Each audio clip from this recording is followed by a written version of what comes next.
According to Premier Rand, no pedestrians should be concerned about the BHP takeover bid being made by Robert Holmes at Court's Bell Resources Group.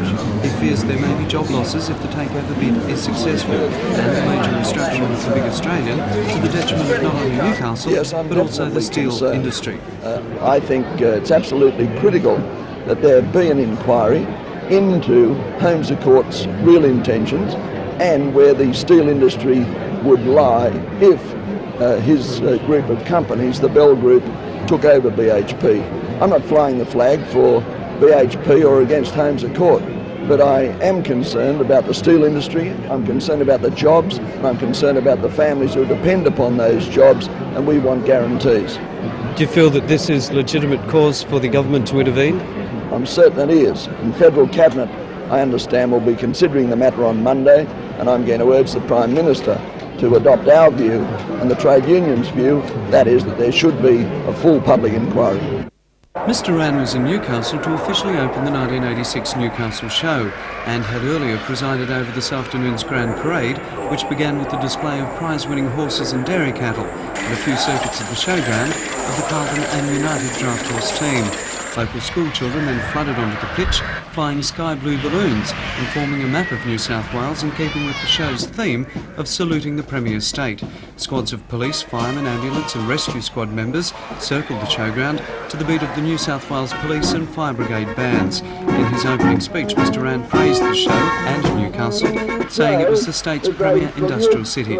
He said he was pleased with the city's continuing development by the resurgence of its industrial sector and the ongoing contribution of the Hunter Valley's rural industries. Proclaiming the show open, Mr Rand then encouraged the school children surrounding the dais to do what they've been waiting all afternoon to do, to set their balloons free in a gesture of fun that seems to encompass showtime in Newcastle.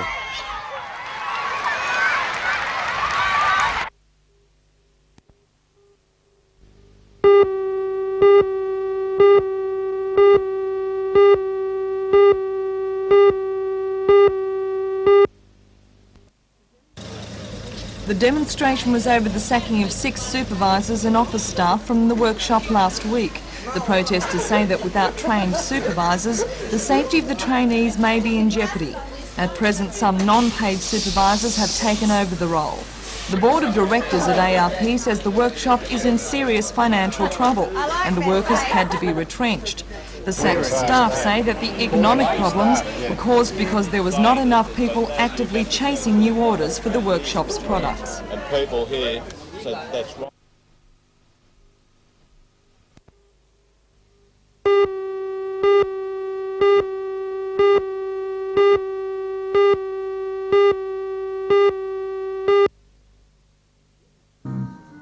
In its direct appeal to rank-and-file unionists, the Coal Association says further wage rises threaten the industry's viability and that miners have already shared in productivity gains through increased bonus payments. The Coal Industry Tribunal is due to begin an inquiry next Tuesday into productivity, and the proprietors are asking that the unions pursue their claims through that arbitration.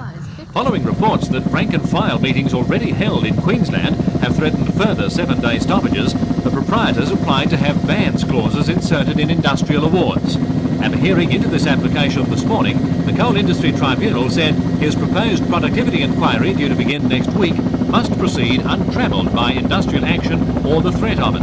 A spokesman for the unions said later that the very application by proprietors had encouraged the likelihood of stoppages. The spokesman said the tribunal's decision to delay considering the bans clause application until at least next week had ensured that no prolonged strike will be held before then. This, however, has no effect on Thursday's stoppage in the north, which will go ahead as planned.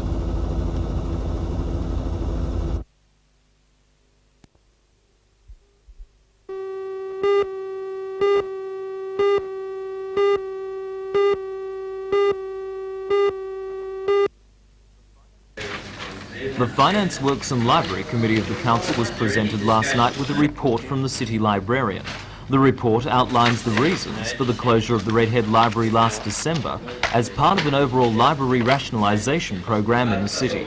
The city librarian writes that the usage at the Redhead branch has fallen by 21% in the last 10 years, even though the population of the suburb has increased by 18%. The report recommends the council provide a bookmobile stop in the suburb to appease residents and examine the feasibility of using the building for other community purposes. A mayoral minute from Alderman Pasterfield echoed the recommendations of the report and called for a working party to be set up to decide the building's future. The committee voted in favour of the minute and its recommendations will go to a full meeting of council next week.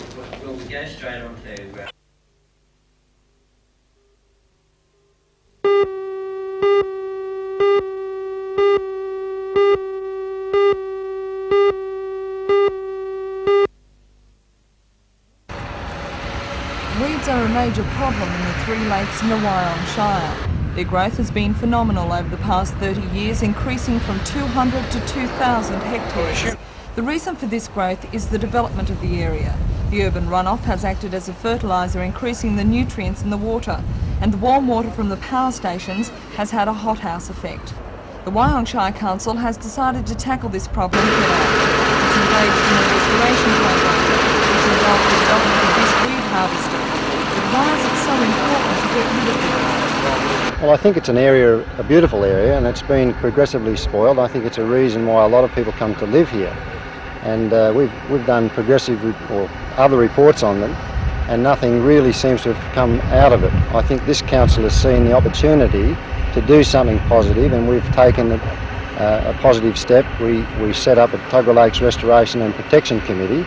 We appointed John Bell as a advisor, and he's taken the steps of setting up this particular weed harvesting machine. It was designed in the Wyong Shire workshops, and we feel it's really going to make the difference of cleaning up the lakes. The weed harvester is the only one of its type in the world. It moves along the bottom using spokes driven by a submersible hydraulic motor. The $90,000 machine is a giant vacuum cleaner, sucking the weeds out and pumping them on shore, where they are easily picked up and disposed of. The council is negotiating to recoup some of the money spent on this project by selling the weed as fertiliser. That's it.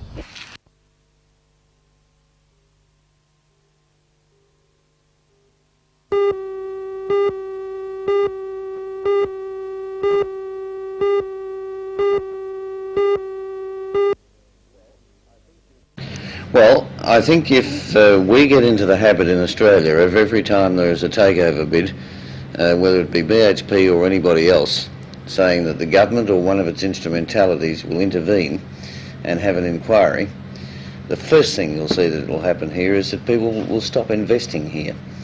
And that's something we as the government have a responsibility to avoid. I mean, it'd be very nice to have an inquiry into all these things because we all want to know what's going on.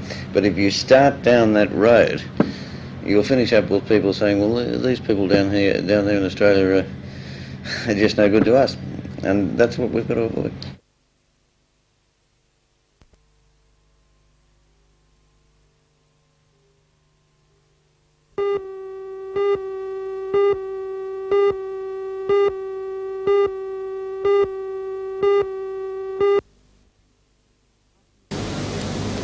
After inspecting the Carrington slipways, Senator Button was taken on a tour of Comsteel, where he was shown the recently commissioned horizontal continuous caster in action. Also on his agenda, a visit to Ganinan and Elmer to familiarise himself with Newcastle's industrial base. And he said he was impressed with what he saw and by the confidence and growth now evident in the industrial sector. Due to the strengthening fortunes of particularly the steel industry, Senator Button said he was anxious and concerned about the takeover bid being made on BHP by Robert Holmes at Court. He said the government, due to its investment in the industry, was right in seeking a written guarantee about its future from Mr Holmes at Court, but any more than that may undermine the confidence of overseas investors. I think if we get into the habit in Australia of every time there is a takeover bid, whether it be BHP or anybody else, saying that the government or one of its instrumentalities will intervene and have an inquiry, the first thing you'll see that will happen here is that people will stop investing here.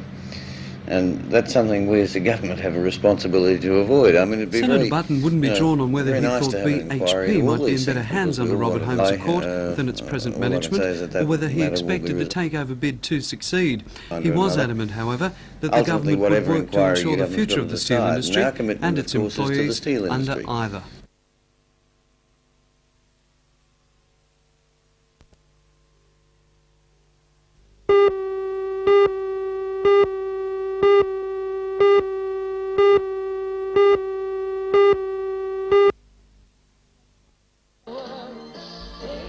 They swam, they danced, and they seemed to have found a safer way to have fun with parachutes.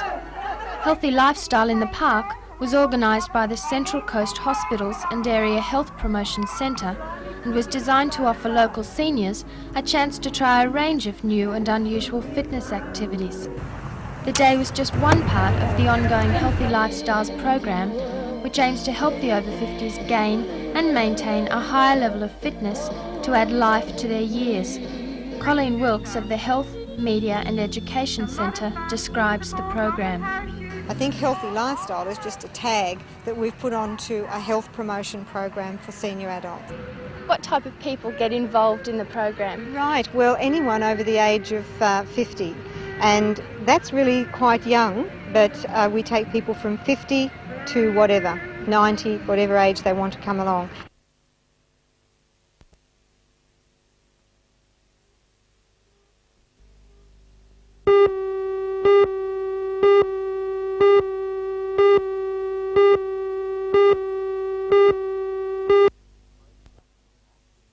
Craig Chapman and Ashley Malcolm are two of the most talented cyclists Newcastle has produced in the last decade.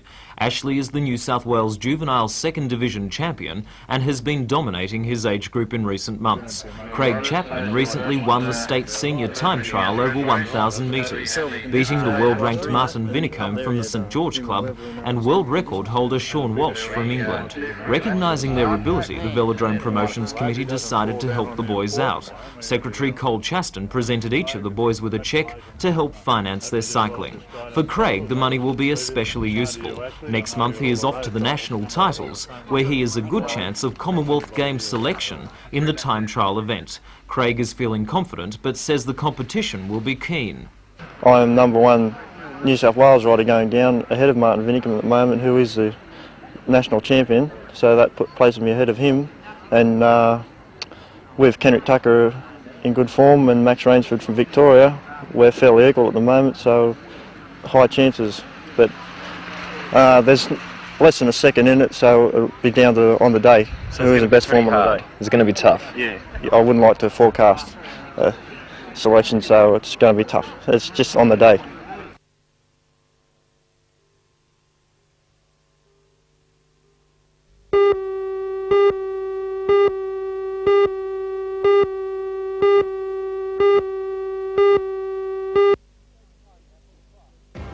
I'm Matthew Clark.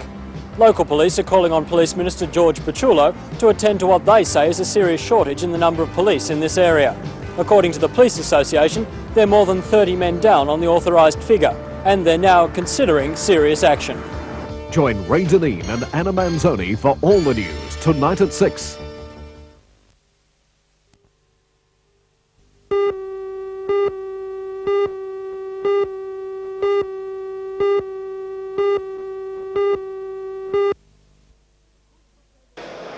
The push for further industrial action follows hard on the heels of last month's stoppages in support of the combined miners' union's log of claims. The union says mine owners are refusing to negotiate. Miners at Singleton and Curry today responded by voting overwhelmingly in favour of further action.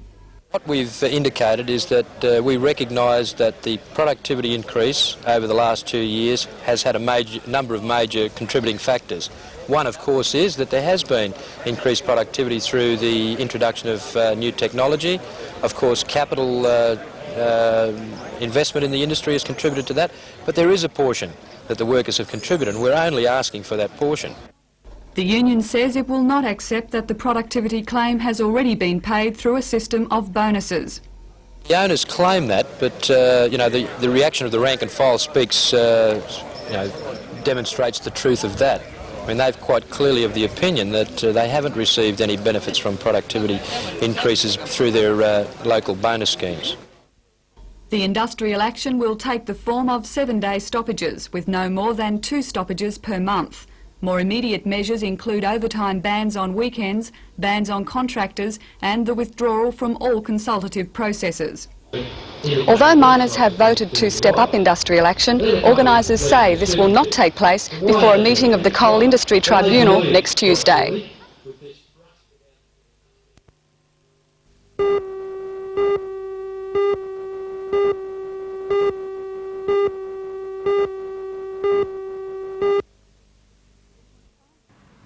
The 0.5-hectare commercial site beside the Gowrie Street shopping mall was to be sold to Pennant Holdings Proprietary Limited.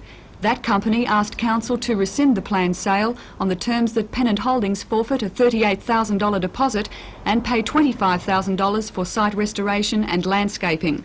The decision was made after plans to expand the Woolworths Variety store in the mall complex were cancelled. Shire President John Flannery says the decision does not reflect a lack of confidence in Singleton's economy.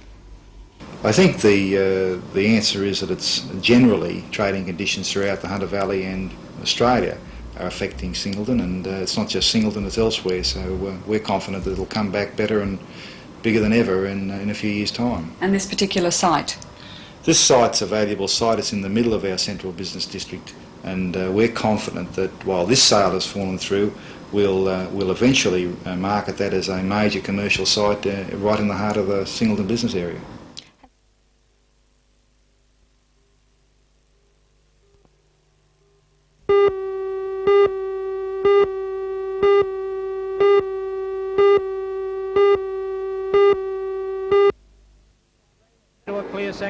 Grand National Super Sedans, hot rods and stock cars will provide most of the action, with a host of drivers from Sydney and Liverpool to contest the Tetron Engineering Gold Cup Classic. The race is the forerunner to the $12,000 Winfield Nationals to be held at Easter, and a fast pace is assured. The big interest, however, will be in the 50-car Demolition Derby. Some of those cars went on parade last Saturday, and look at them. The huge field will be let loose, with total destruction the order of the day. Until there's only one car left, or is that standing?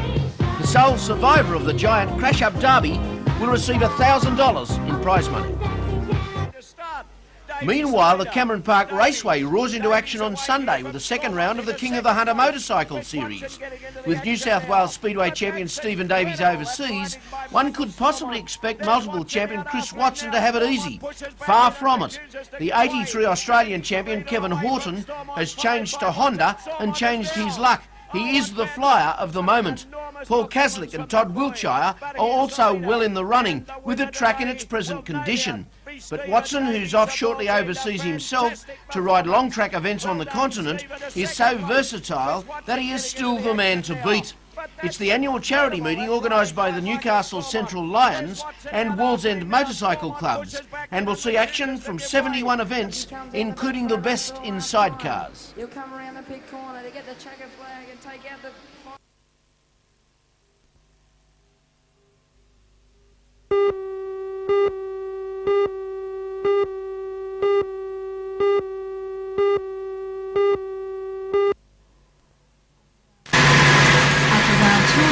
Four fire brigades were alerted to flames billowing from the back section of the youth club in Main Road, Boolaroo. Des Collins was first on the scene and attempted to extinguish it. I pulled up and another chap pulled up with me. We tried to get a hose around this side and there was no hose. So I went back around the other side and the lady handed a hose through the fence to us. And we just opened, that door opened for us around the other side there. And we just went in and it was straight across the other side. It was burning well into the wall, and it was starting to go up into the ceiling, and we tried to control both, but we just didn't have enough pressure in the hose to control the ceiling part as well. We got to the wall. At this stage, it's believed that the fire is caused by an electrical problem. The youth club has just undergone renovations. The roof and wall of the main hall were destroyed by the flames. Meanwhile, in Cessnock, 2 fires caused damage to 3 shops in Vincent Street. Firemen say the first blaze started at about 2 o'clock this morning and had been extinguished before another call came at around 7:30. When the brigade arrived, the building was well alight. Firemen say that the second fire started at the rear of the building and gutted the beautician shop and the bridal wear shop next door, as well as the offices upstairs. It's believed that both fires were deliberately started.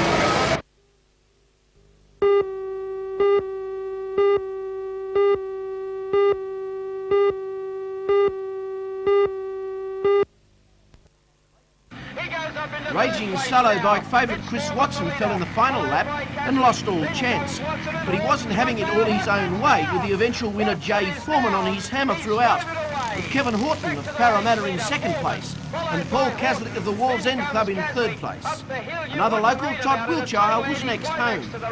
The sidecars went to Jeff Lawrence and Darryl Hall of Raymond Terrace, second Mark Eaton and Alf Osborne of the Mayfield Club, with Dennis Leipke from Maryborough in Queensland in third place.